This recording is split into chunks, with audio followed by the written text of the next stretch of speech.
probably only about 18, 28 inches wide, and they can be clipped. So it's a hedge on stilts. It's a hedge on a stem.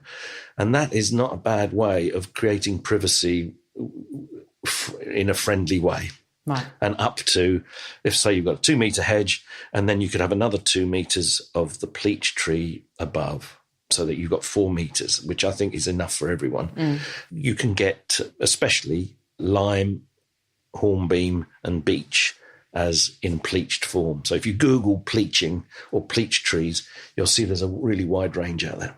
I'm trying to get a lot of scent into my garden. What's a good tree for scent? One of the things to remember is if you're going to be planting a largest tree, then the scent might be above you in a way, with the wind. So, one of the biggest ways of getting scent in the garden is with shrubs. That's one big thing that they offer us. But if I was to choose one in particular, it would be Cordyline australis, which is from New Zealand, and it's a palm. Well, it's not a palm, but it's related to palms, and it has sort of strap-like foliage, often multi-stemmed. But then these huge flower clusters are produced, and I often see people sort of sniffing the air and trying to work out what the smell is.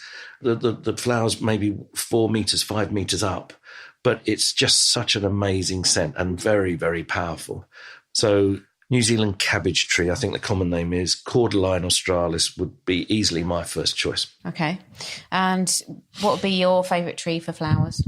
I've got one in the garden which I was a little bit doubtful whether it was going to do well, but it's done really well. It's not a big tree. It's okay for small gardens. It's got very attractive, quite large, wide leaves. And the flowers are white and slightly scented. They flower in June, July.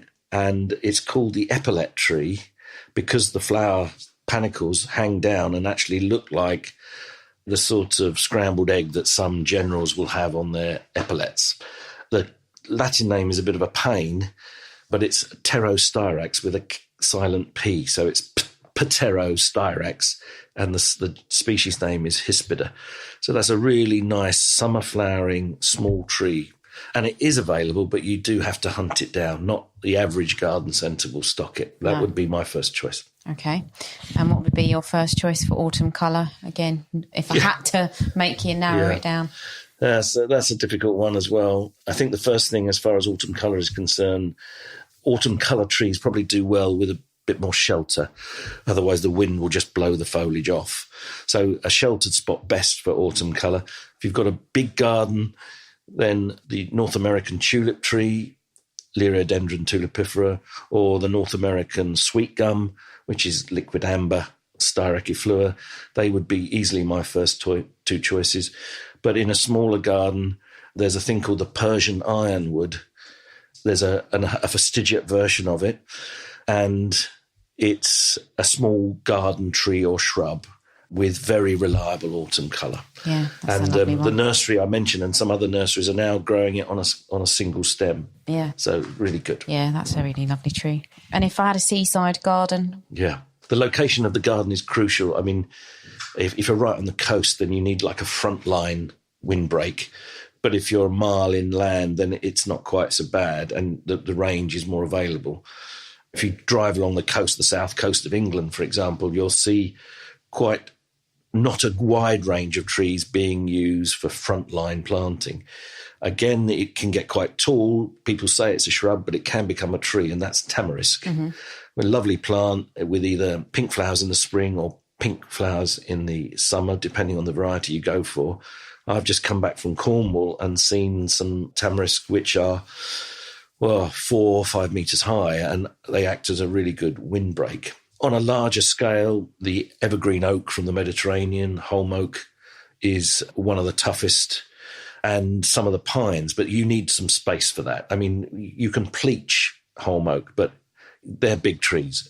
Sycamore even. A lot of people don't like sycamore, but it's one of the toughest trees that we can grow in this country. Mm-hmm. You're going to get scorch on the coastal side, so don't expect these trees to look immaculate facing the coast. But it's what it does for your garden, which is to enable you to grow a wider range of plants because you're protecting them from the salt and the sand and the wind. Brilliant. Thank you very much.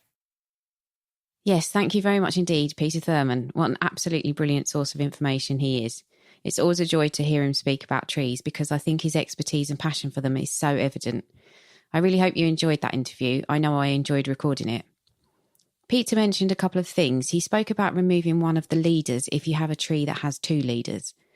The leader is the main upright stem of the tree. If you find the main stem forks at some point and there are two leaders, you can remove the one that is growing more laterally if you want that tree to have a more upright growth habit. I also asked Peter what would be his choice of tree for a large garden, and I said I knew what mine would be. And in case you're interested, when I get my French chateau, I'll be planting a cedar of Lebanon on my front lawn.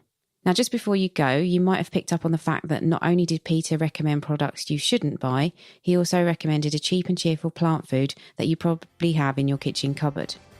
I'm hoping to save you money by bringing you information about things you can do to be more successful in your garden and with your plants, but also to help you avoid wasting money on unnecessary products and also practices.